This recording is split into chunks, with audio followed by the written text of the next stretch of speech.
Hello, hello, hello. Welcome to another episode of Unbroken Stories of Adoption and Identity.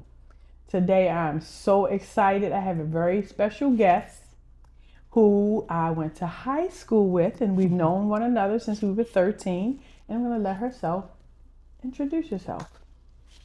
Hello, my name is Shantel White. Good friend of Kristen's. I am not an adoptee, but I did adopt a child. So, welcome. I'm so glad that you are my guest. Thank you. And I'm so excited. And it's amazing because it's like you know people, but you don't know people. So, when I launched the podcast, Chantel reached out to me and told me just a snippet.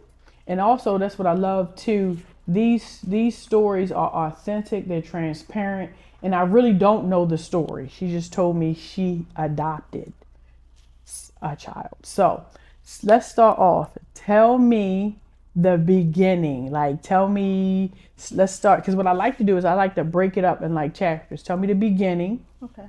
And then the middle, and then talk more about like the process, how you felt, So I'll let you go ahead and get started. Okay. So the beginning Yes. would be my dad. Okay. My dad is my best friend.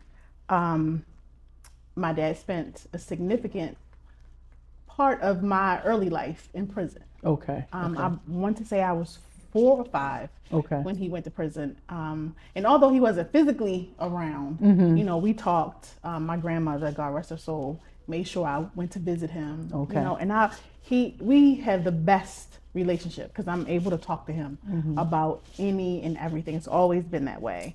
So I want to say I was 27 or 28. I think it was about 22 years that he spent in prison. He came home, and when I tell you, my dad is out of sight. Because you got these young guys that have been in prison, or not prison, but city jail for a couple of months, and I can't get a job. I got a record or whatever. My dad came home, he didn't have not one, not two, but 3 jobs. Okay. He got his own place. He had a car, and I was just super proud. It's like, that's my daddy, came home and he was doing everything, like we think we're all supposed to. And it was one Thanksgiving, we were at my uncle's house. And my aunt, she was like making jokes about, there's a baby on the way, And it kind of went over my head, but because my dad has a lot of brothers, so I didn't know, they do their thing. So Right. I didn't know who she was specifically talking about. And then some time had passed, and he called me. He was like, "Hey, we got to have a conversation." And he told me that he had a baby on the way. Okay. And I was a little shocked because the woman that I knew he had a relationship with, they were the same age. And my dad was, up in age at the time. And I was like, well, who is having a baby this late in life? Right. Right. So then I found out that it wasn't with Van, who I love. It was with someone that he had recently met. Okay. I didn't know a lot about her. I did meet her initially, and I met her a couple times after that. And then the year that the baby was born, my mom, myself, and my aunt, and I have a biological daughter. Okay. We went to Disney. And my dad had my car because I didn't want to leave it on the street because, you got to move your car certain days for the street sweepers and everything. So he just had my car at his house. And I called him, midweek to, check on everything. And he was like, hey, Keisha, that's the baby's mom's name. She's in the hospital. She went into labor. So I was like, oh, I was excited, Okay. So we got back on a Saturday, and I talked to him again, and he told me that she had delivered. She had a little girl. Okay. And I was super excited. So that Sunday, this is when Babies R Us was open. My biological daughter and I, we let the place out. Girl, I spent so much money in that place buying stuff for a baby. Okay. And so you were 27. I was like 27. 20. I think by the time the baby came, I might have been close to 30. I was almost 30. Okay. And she was born in July. And how old was your biological daughter? She was 10, so we're 10 years apart. Okay. So we go to the hospital, and my dad meets us at the elevator. He's like, "Listen, this is the NICU. The baby's in the NICU." And I'm like, "Oh God, what happened?" So I didn't know the backstory. I didn't know anything that was going on with this young lady. So I go, to see the baby. We had to gown up. We go in the NICU. She was about this small. Okay. And then I'm worried, I was like, is the baby gonna be? So I'm calling every day, talking to my dad after we saw the baby. I gave them the gifts and everything. And then towards the end of that week, like I said, my dad and I, we talk about everything. And he called me and he's crying on the phone. And I'm like, what's wrong? I thought he was about to tell me that this little baby that I saw in the NICU had passed away. Right? So he's like, they took the baby. I need somebody to go to a shelter hearing because they won't give custody. My dad had drug charges. So they won't give the baby to me. And they took the baby from Keisha. And so I'm blindsided because like I said, I didn't know the backstory. But I know I don't want anybody in my family in the system. So, I'm dressing and I'm going to the courthouse. So I get to the courthouse and I instantly meet a worker. Then I find out that this girl has the baby that I adopted. She has 7 siblings already. Okay. She had custody of none of them. So she had older siblings. So what it was my father, when he comes home, he's a man. So she was a prostitute. This is somebody that he picked up. And then this is somebody that he would see regularly. And then found out that he had gotten her pregnant. And I was like, Daddy, did you get a paternity test? He's like, yeah, they did it. She's mine. I want to get the baby away from her. So after I spoke to the worker, she told me, what needed to happen, what I would be responsible for.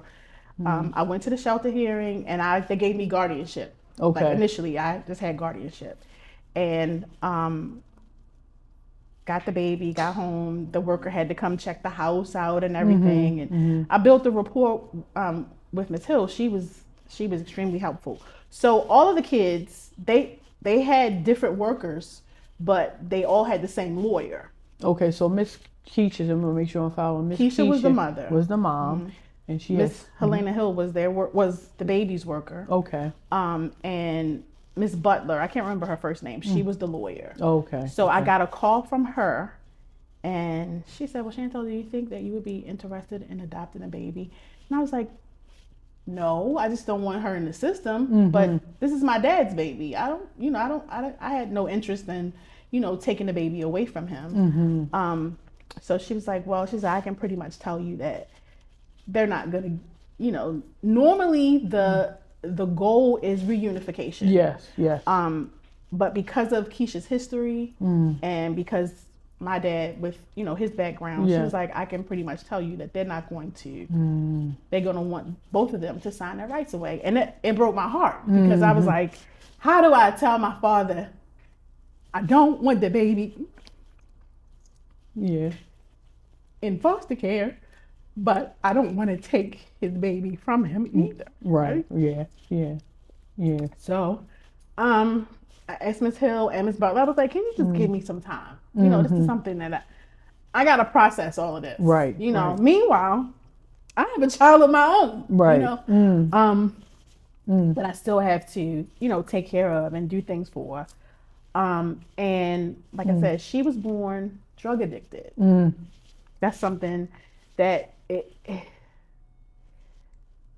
to watch a baby go through withdrawal, it takes so much out of you, and it's nothing you can do because they have to go through it. Right. Yeah. She had a really bad diaper rash because of all the drugs coming out of her system. So night after night, they gave me FMLA at work. I was a police officer at the time, so that I could adjust. Even though I hadn't adopted her, it was a new baby, and I still had things to do. I had to get a room ready. I had to so much I had to do. So around the time, and here's the thing too, they both thought that I was just going to go to this hearing and I was going to placate, getting the baby, and then I was going to hand the baby over to them. Okay. But after I had been informed of what happened, how the baby even got into the system. Okay. So Keisha, she was in a drug program. My father had actually gotten her into a drug program. Okay. She relapsed. So, because she was taking methadone or whatever. Okay. So she relapsed. That's what caused the early labor, her premature labor. Okay. Because the baby was not due until August. She came like July. Well, she was born July 27th. Okay. So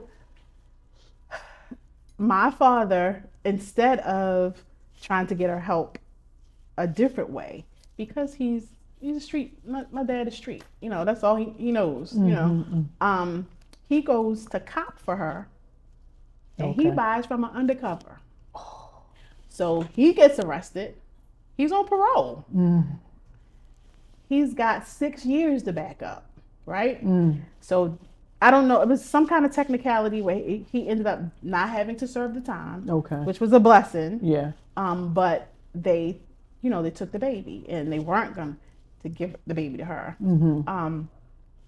So fast forward to me having the baby, and we, you know, at first I had to tell my dad, no, I'm not giving you guys the baby. You're more than welcome to come and see her. So whenever, if you want to take her for the day, or, you know, but I said, but I can't, knowing everything that I know now, I can't just hand the baby over to you. Now, how old the baby's? How many days old? Well, when I had to tell him this was when I first got her. She was like 5 days old when I got her. Okay. So, you know, I had to tell him that, and I could tell he felt the way, but he understood. And they came over often, you know. And at the time, I was a police officer, so my schedule was crazy, and I've signed up for, like, you know, a lot of overtime or whatever. So I ended up, like I said, putting in for FMLA so that I could be off, you know, for a while. Yeah. Just to get a routine and get everything. I had to get a daycare provider, and, you know, all that stuff. I had to get all that stuff in place. And then I think it was maybe about 6 or 7 months, and I was like, okay, it's time to have this conversation with him. Okay. And he let in. My dad has never spoken to me the way he spoke to me that day. It was like he was a completely different person. So, and that's what I was fearful of, because I was like, how do I tell, you know, he's asking me to help him out, but they want me to adopt the baby. I didn't tell you to adopt the baby, and you're not her mother. And I mean, just awful, horrible things. So the system wanted you to adopt. Yes. Her, not your dad and not Keisha. Because first choice, of course, is someone in the family. Yes. Right? So, and I had to tell him, I was like, well, listen, they're not, well, you don't know that. I said, they're not going to give you the baby. I said, they're not. They're just not, because of your record and because of the history with Keisha. I said, but wouldn't you prefer it to be somebody in the family? Okay. So, he was upset. I mean, when I say he was upset, I don't think for maybe like 2.5, 3 months, me and my dad spoke again. So it wasn't until Keisha was arrested for something. I don't know what it was. And he called me, and he said, I feel like an old fool, and, you know, I know better, and I know what's best for the baby, and I know you wouldn't, you know, do anything to, you know, hurt our relationship or whatever. So he was okay. At that time, he was okay with it, but I had to go through foster care classes, and I had to get certified and all that stuff. So it wasn't anything that was going to be immediate. Right. It was, you know, it was a process. So I went through the process, and then my dad ended up meeting another lady. I think he had a plan in his mind that if he looked better on paper, that they might be, you know, willing to give him the baby. So the woman that he married, Tanya, she was, you know, nice initially, nice woman. And she, of course, had a family of her own. And then, you know, the baby would spend weekends, still had, you know, the worker doing visits. And, so visitation, he could visit the baby. Yeah, he could visit. They never, there were no stipulations of, you know, that he wasn't allowed to visit the baby. Keisha was completely out of the picture. So he had gotten to a point where he was like, I don't even want her to know who her mom is. And in my mind, I'm like, that's not fair. You know, I don't think that that's right. You know, but right then she was still a baby, so it was, you know, it was okay at the time. But I knew eventually that that was something that he wasn't going to have a say in, because Right. you know, this is, it's not your right to do that. You don't take that away from somebody. Right. So you know, going back and forth, and then I never spoke about adopting her again. Okay. But I knew eventually that was the end goal. Okay. So I had to take all these classes, and lo and behold, Keisha has another baby with someone else. Mm-hmm. And the lawyer called me one day, and she said, she said, Shantell, what do you think about giving Kiki, because her name is Keonda, we call her Kiki a sibling? I was like, she has a sibling. This one right, my biological one, right? So she's like, well, she had a baby, and you know, we're trying to find, you know, a place to put her, you know. And I, in my mind, I was like, I wanted to do it, but I don't know about, you know, where this baby is coming from. I really didn't know a lot about Keisha. Right. But I don't know about the father. And I was like, well, is she in the system? Is she with, she's with a family, but you know, we want to keep the siblings together. Yeah, okay. So I said, well, if they could just have a relationship, you know, to know one another, that would be, you know, good enough for me. I was like, can I meet them? Can we meet them to see, you know? And I thought she was in a really good environment. The woman that had the new baby, she had another child, and they had a really good relationship. And I was like, that wouldn't be fair to take this baby from this, you know, she doesn't know us. I know that, you know, that's her sister, but I wouldn't feel comfortable doing that. So Keisha's second baby or other baby was with another foster family. Okay. So the children prior to Kiki, who I adopted, she didn't have custody of them either. Right. She didn't have custody of any of them because she had a drug problem. So they had a relationship. Her name was Diamond, and we did outings. And her adopted mother, Tanya, she, you know, we kept in contact, and you know, they knew each other. They had a relationship, and then, you know, I want to say Kiki was 7. I think she was 7 when I finally adopted her. Okay. So that was a process. Yes, it took a while. Yes, it did. It took a while. And why do you think it took so long? Because he had to sign over his parental rights. Okay. And he was hesitant. Okay. Right. Okay. So it was a fight. We went to court maybe like 4 or 5 times. And then while you navigating that with your dad, how is y'all relationship while you navigating that 7 years? It was contentious. Okay. It was very contentious, and his wife also played a part in that, and it was her son was doing some illegal things, and there was a raid at the house. And then my dad was rearrested. I was like, you keep putting yourself in these, you know, these situations or whatever. And he ended up getting some time. It wasn't significant, but he did get some time. And I found out that Tanya had taken Kiki to the jail to visit him. Okay, so Tanya the wife. Tanya is the wife. So Kiki. And Kiki. Kiki may have been about maybe 3 or 4, 5. Okay. And first of all, my grandmother took me to go and see my dad in prison. Okay. You know, but for me, that's nothing that I want for my kids. I don't want, if I'm in a situation like that, I don't want my kids to come and see me in prison. We can communicate, you know, but that's just, you know, for me. And I felt like that's a discussion you should have had with me first before you just went and did it, right? So of course we had words about that, and it was this even more contention. He came home. He was with Tanya for over 11 years.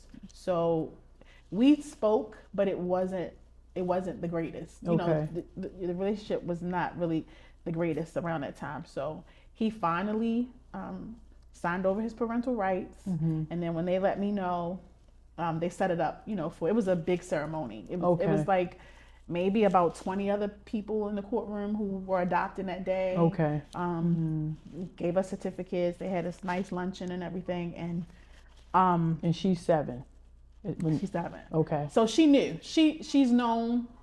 As soon as I thought she could understand, I explained everything to her. Okay. And to this day, she still calls me mommy. So Right. she's always been in my care. She's always had a relationship with my father.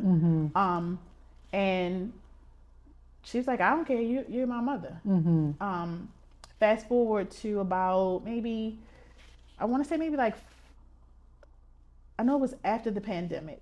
Okay. Keisha, her biological mother, passed away. Oh, okay. Wow. So she has older brothers, and 2 of her brothers reached out to her, and she's visited. Ty lives in Florida, so she's started a relationship with them. She has an older sister. Okay. How old is she now? How old is Kiki now? Kiki is 25. She just turned 25. Okay. No, I'm sorry. She'll be 25 in July. Okay. Which is crazy because there's like, so my dad was born in 51. I was born in 71. My daughter was born in 91, and Kiki was born in 01. Wow. Yeah, Wow. It's crazy that way. How did you navigate, because you fostered her, and then how did you navigate your family and friends in that part of your adulthood with having her? Okay. Like, so you know what I mean? Like, so my mom and dad were never married. Okay. So that relationship was, I guess, it was odd because my dad was in prison, so my mom, they never like really interacted. Okay. But because of the baby, at some point, Okay. They had to be around each other again. And my youngest brother, God rest his soul, we lost him in 2011. We had moved to Charlotte. I lived in Charlotte for a while. Okay. And when I got married and I came back, and as soon as we came back, my youngest brother was murdered. Okay. So the funeral and everything, and my dad, coming around the family again. It was interesting to see, my dad like integrate back into, that side of the family. Okay. So I know a lot of people. I used to be a police officer, so I know a lot of people, but my friend circle is like this. Like, it's very few people. So, of course, that tight circle, everybody knew. They knew. Right. They've always known. And my family, of course. Yeah, I was gonna say the rest of the family has always known. Okay. And everybody just accepted her. That's your baby. And not to tell all my business, but the year prior to her being born, I had hysterectomy, so I couldn't have children. Okay. So my great aunt and I, we had a conversation, and she said that's your blessing, because you couldn't physically have anymore. She's like, God gave you one anyway. So yeah, she just, she's one of the crazy bunch. She just fit right in. She's a godsend, because you're never the same parent to any of your children, right? So when I had my oldest, I was young. I was 19, fresh in the military, got married, and her father and I, we didn't know what we were doing. We did what we thought was expected of us. Right. And that was a learning experience. So we divorced, and I came back to Baltimore, and my mother, grandmother, and aunts, they took over. So I really... With your daughter? With my biological daughter. Okay. So I was there, of course, but I didn't have to do a whole lot with her. Okay. With Kiki, I had to do everything, So, and then as she got older, I wasn't used to... It wasn't like her talking back. Right. It was like this whole different person. If I would scold her about something, or, she would knock on the door. Mommy, can I talk to you? Sure, you can always talk to me. Well, I didn't like how you said that to me. And this is Kiki. This is Kiki. And then never disrespectful or anything, but in my mind, I'm like, is this chick talking to me like this, questioning, my parenting skills. But and then I had to really think. I was like, okay, so I have the same kind of relationship with her that I had with my dad. So my mom was more the disciplinarian. Okay. We have a great relationship now, but coming up, it was nothing like, dad was the pal, the friend, or whatever. I could talk to him about stuff I wouldn't dare talk to my mom about. Right. But sometimes Kiki, she's too much. She'll call me, and I'd be like, I really didn't need to know some of this, but she's changed me for the better. She has changed me. Tell me how. Share. So the year that the bridge collapsed. Okay. So I'm at home, I'm getting ready for work, and I watched it, of course, on the news that morning, and I go to work. And of course, that's the water cooler talk of the day. Everybody's talking about the bridge collapse. And I'm a bailiff, a court bailiff. Okay. So I'm in a courtroom, and all of a sudden, this wave of emotion just came over me, right? And I'm like, oh my God, I left the courtroom, I go in the bathroom, and I am inconsolable, right? And I'm like, what is wrong? Where is this coming from? I didn't know anybody involved in that, other than seeing it on the news and people talking about it. So I went and sat in my car. I had to get myself together, right? So first person I thought about calling was Kiki, because we have, those conversations or whatever. She said, Mommy, maybe it's time for therapy. And I said, you might be right. She said, I think it's time for therapy. So I said, well, you want to go too? She was like, well, how about we focus on ourselves first? Wisdom from the baby. So I called my doctor, set something up, and from that day, I was like, I need to talk to somebody. Yeah. Because I don't know where this is coming from. And Kiki is how old? At the time, she'll be 25 this year, so maybe 23, 22, 23, something like that. So I talked to a therapist, and I started going to therapy regularly. So it's like things that she's very open and honest. One of the brunches, she came to one of the brunches, the school brunches with us, and then afterwards we hung out at somebody's house, and she just navigated I'm like, you want to hang out with my friends? Like, they were like, oh, like, she can come anytime. She's really cool. She was the only child, but she's an adult, but she was the only child that was there. And she was, talking. Everybody was like, she's really insightful. Oh, we love Kiki. Her nickname is Kiki Lala. Okay. So, everybody calls her Kiki Lala now. So if I come to something and she's not with me, where's Kiki Lala? So she has made me a little more brave, a little more courageous. And this, doing this, sharing is a part of healing. There's a lot of things that have happened in my past since I, went to therapy, that have come to light because of that moment. And even though I knew that I probably needed to go to therapy, just hearing somebody else say the words and from the mouths of babes, came from her. As you've been sharing, it's like, wow, you had to navigate. That's why it's so important. I like to talk about identity, because you had to navigate layers of relationships. You Absolutely. had to navigate the relationship with your father and how that changed. Whew. Listen. And then you had to navigate the relationship you have with your sister. And now you're incorporating that with motherhood and that mothering your sister. So it sounds like it all came to a head that day. That is multi-layered. And I think a lot of times it's like we just navigate through life not knowing the burdens that we carry. And then, and then there's this moment where it just comes to a head and you got to do something, because we're famous for continuing to bury, and just keep going to work, providing, getting a paycheck, taking care of your daughter. And then also, so how did you navigate being her mom, but then this is your sister?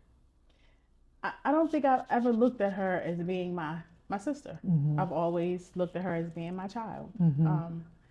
And it's kind of crazy that you say that, because of course, remember, I had my own child, my biological child.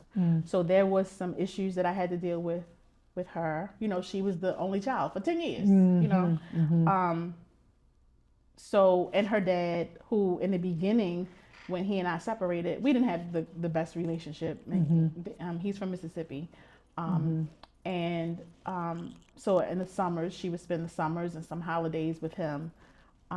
So I think there was some jealousy and animosity, of course, in the beginning. With my oldest, okay. You know, seeing me, you know, cooing and wooing over this new baby, you know.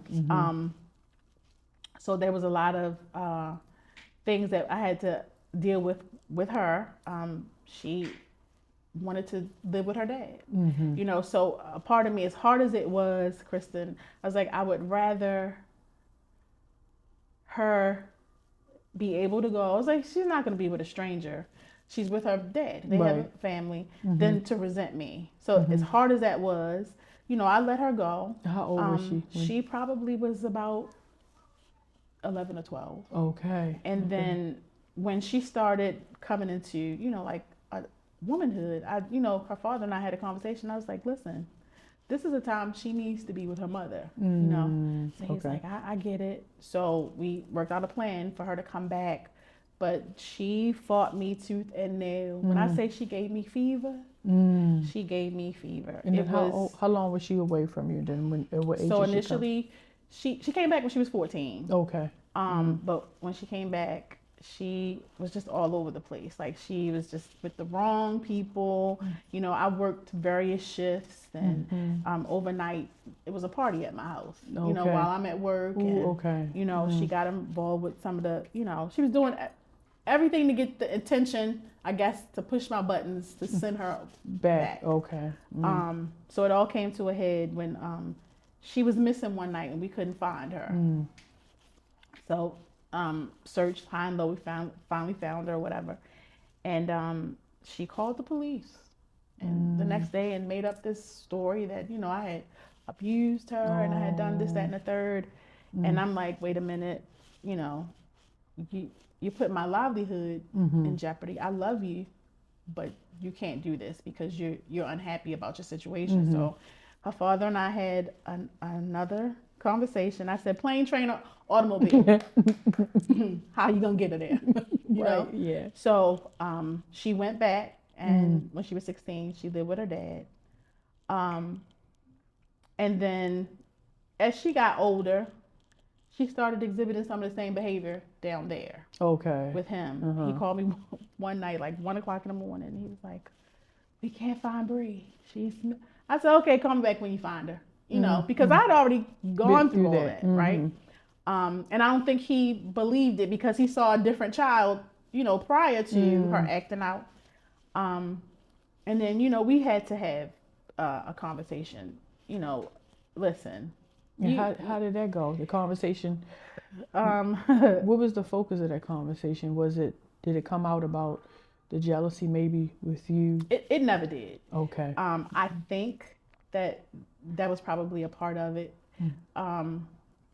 But Brianna she's nothing like Kiki. Okay. She'll talk to other family members. Okay. And she's 35 now with my grandson, you know. She'll talk to other family members, but she's not as open. She sent me a dissertation in a text. Okay. And I'm like, listen, if you want to talk, let's talk, but I'm not going to read, you know, a text or whatever, right? So we're better now because, you know, I'm like, I'm your mom. I'm always your mom. If you are 85, I'm 105. Right. I'm your mom. You know, I'm always going to be your mother. So we have to work this out, you know, you're a mom now. So it's a lot of things that if you need to go and talk to somebody, go and talk to somebody. Because she did. She went to therapy. Her dad had her in therapy when she was down there. So does Brianna and Kiki have a relationship? They have a great relationship. Awesome. So it's conversations that they have that I'm not aware of. So when Kiki and I talked, I was like, well, wait a minute, back up. I didn't know that. She was like, oh yeah, Ma, I forgot.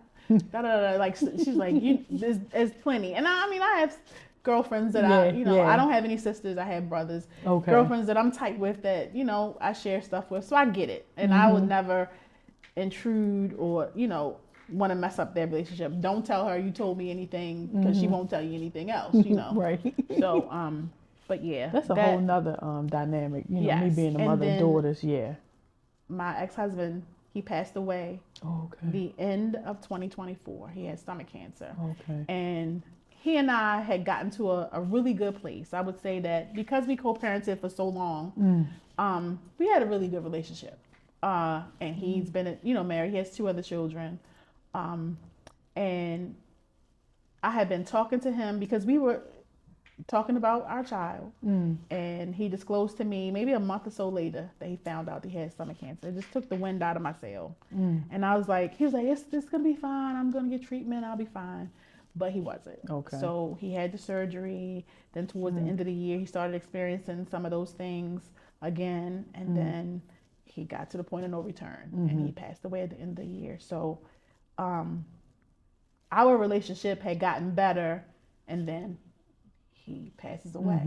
So my daughter, who was pregnant at the time when her dad passed away, dealing with her own anxiety issues. I couldn't grieve. Because I had to hold it together for the 2 of them. Because when I say this man was awesome, whatever he did for his daughter, his daughters, Kiki was included. Okay. So that's beautiful. Great. That's beautiful. He was wonderful. Of course, I didn't see it in the beginning because I was young and I was like, I don't want this. But I saw it, and then after he left, I felt kind of guilty. Like, do I have a right to to grieve him? So that everything that I had gone through with my dad, Kiki, personal stuff, relationships, work. Yes. I think that day it just all came to a head. And when I was like, why am I so upset about a bridge? But it had nothing to do with the bridge. With the bridge. And then, talking through therapy and everything, I came to that realization. But if it were not for Kiki Lala, she's like, maybe it's time for therapy. It's amazing. So like you said, you had recognizing that she was a blessing. She was. And like your family said, you had a hysterectomy prior to her coming in your life. And the fact that you got to love a child and the fact that the love that she gave back to you, that's so important.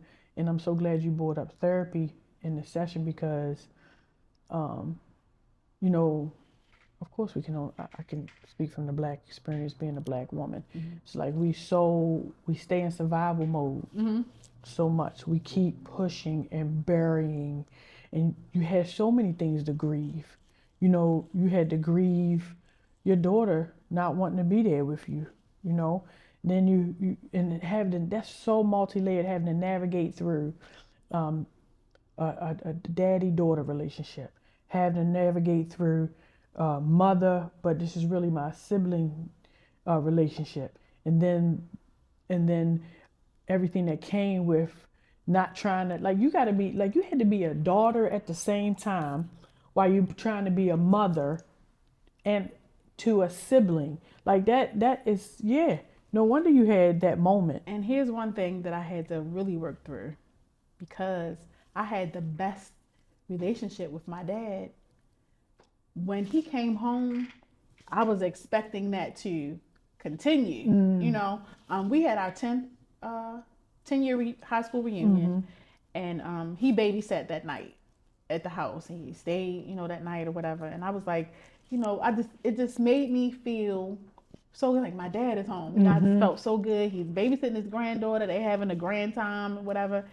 But he and I never really had a chance to bond, basically. I mean, we bonded over the years, conversations, whatever, but not physically, you know. And my best friend and I, we have conversations all the time. I can count on one hand, my entire life, I'll be 55 this year, how many times my mother has told me, and I know she loves me, right, but has physically, I mean, has actually said, I love you. My dad says it all the time. So I make sure, like when I talk to the girls, when I talk to my really close friends, yes, at the end of every conversation, when we leave each other, you know, when we go to city stuff, yes, I love you, I love y'all. Yes. I make it, I make sure I do it and I say it, because I missed it from the only parent that was there the entire time. Then when my dad came home, I was like, oh, it's about to be on, right? You know, and then here he comes and he done made another baby. So and that was something that I had to deal with too. It's like, and I never thought about it until I was in therapy. It's like, well, wait a minute, what about me? Yeah, to navigate. Yeah, I'm the baby, right? You know, yeah, so you had to navigate. Wow, that's the layers. Like, yeah, like I'm thinking I get my daddy back, and now my daddy home, and now I got to be a mother to his child. Yeah, and then you know, wow. And so it's amazing because the part that makes me cry is because you never know. Like, we've known each other since we were 13. Who you didn't know my story, I didn't know yours, and the layers in your story is just powerful. And so I'm just so grateful that, you know, we got to sit down and we learned something completely new. Now, you and I, when we go to city events, we'll be able to bond on a whole nother level. We talked about, you know, you being a foster parent, you being a mother to your own biological child, you fostering a child that was your sister, navigating through the relationship of your dad and motherhood. And I can't even think about the grief that you experience with now your biological daughter, the tension that was going on with you, and now my biological baby don't even want to be in the home with me, but yeah, I still got to provide love, nurturing, guidance, and protection, and educate and teach my sister, who's now my daughter. It's just amazing. I just want to thank you for the courage that you had. Well, thank you to come share, because this is amazing. When I watched that first episode, Kristen, after I sat with it for a while, and I was like, I felt like, you know, I'm not religious, but of course I was raised in the church, right, church every Sunday or whatever. But I am less religious and more spiritual. So my God is my God. So to me, after watching that episode, I felt like God was speaking to me, that I was supposed to reach out to you to do this, because, you know, sharing is healing. Yes, it is. So it's we have to be, you know, especially as Black women. Yeah, you got to be so strong. Yeah, you know, I never cried in front of people. I cried, but I didn't get emotional in front of people. I just held on to stuff. I would go in the bathroom or wait till I'm by myself or whatever. It flows. Yeah. You know, because I've learned to be open. And I don't know if I had, you know, I know I shared it, but like when I made the decision in my mind that I wanted to do this podcast, the way God moves is amazing. I have my entire life battled with my own identity, like literally, like 55 years old, still battling with it. And I had hit a wall. And I was like, oh my God, like I got to do something with this frustration, with this that's inside of me. Like, how can I turn this emptiness, this loneliness into something constructive? You know what? I'm going to create a platform where people can tell their stories, and through them telling their stories, that's how I'm going to get my healing. That I literally did it for me, not realizing that, like, by giving myself permission, that I give others too, which is why I love that poem by Marion Williamson. Like, you know, when you push through your fear and your own inner hurts, that you give other people the permission you know. So I'm just really happy that, you know, I learned something new about you, like that's so unique. I mean, and then I just, you know, as you shared, it's like you're courageous, you know, like that's a big thing you did, you know, and then to do it, um, to just do it without, you know, you took care, and the way she loves you based on what you were sharing, the way she loves you back, you know. Yeah, So that is a yeah, blessing. yeah. That is a So blessing. But it's been a journey. so let me just ask you, so based on what you shared today, any nuggets from your story, from everything you went through therapy, some few nuggets you just want to share before we wrap up. There's a book, Mm-hmm. and I can't remember the author, but the book is titled "Let Them." Yes, I have Um, that book. and you know, I always wanted to fix. You know, we Virgos. Yes. I'm a control freak to an extent. I wanted to fix everything. I wanted everything to be a certain Mm-hmm. way. Um, and but everybody is entitled to their own feelings, Mm-hmm. um, their own personal goals, or whatever. And it's not always an attack. You know, it's Mm-hmm. not. You can't take everything so personal.